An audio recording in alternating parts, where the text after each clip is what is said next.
discussing Swami Vivekananda's life and teachings, which always encourage and inspires people to have faith in them, to do something for their own society, own country, own motherland, and to have faith in one's own self. Today also we are here.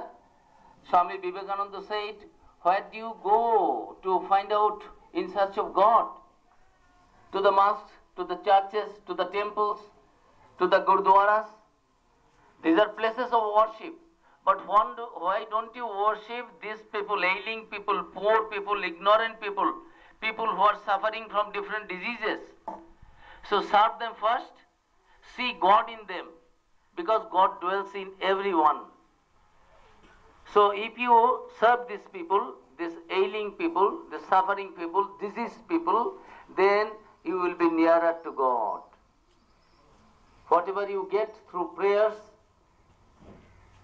your worship in the churches, in the temples, in the mosques, in the gurdwaras, in the gumpas, if in the same way you will be benefited, you will gain your spiritual life, your religious life, if you serve people as the veritable presence of form of God.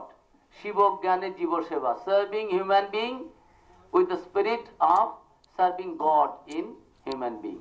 That is the message of Swami Vivekananda. So today we are